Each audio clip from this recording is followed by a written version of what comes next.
Now, I don't know how many of you have ever seen one of these, but this is called a Palm Top computer. It goes back about 20 years ago, and it was a very popular format before the mobile phone had all the apps on it and all the games on it that we have today. And it was in colour even, and as you can see, it's a pretty clear screen, even though the resolution is only 160 by 160. The trick, or the magic, is that the screen is very tiny. This is a very small area. And so games were also developed for this platform, and the one that you're going to be doing the artwork for was called Dragonbane. And if you have a look at the splash screen when it comes up, you will see that it was manufactured in 2001. And in actual fact, I'm not the designer of the game. I was actually the designer of the adventure you see there called Princess Demelza. And it was made with an adventure construction kit.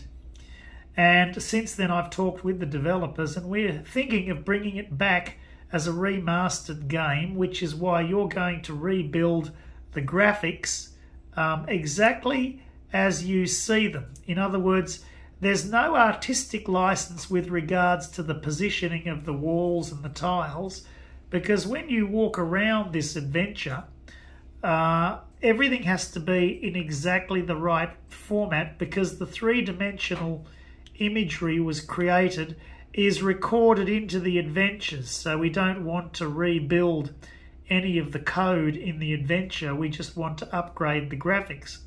As you can see there, they look quite good because they're in that 160 by 160 view. Your job is to increase their pixel size exactly 6.4 times to produce something that will look good in a Windows computer quarter frame or in a full frame on a PDA. And so there are full frame graphics which represent this screen.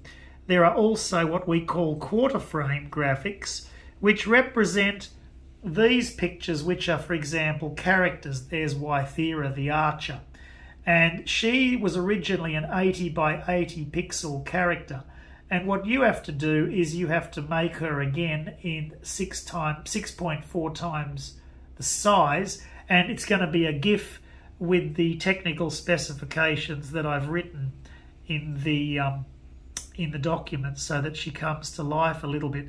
There's about 80 of these drawings that you've got to reproduce in GIF, and there's about, I don't know, 400 or 500 eventually of the other walls and tiles that you need to reproduce over 2 orders. The whole order is worth about $400 US.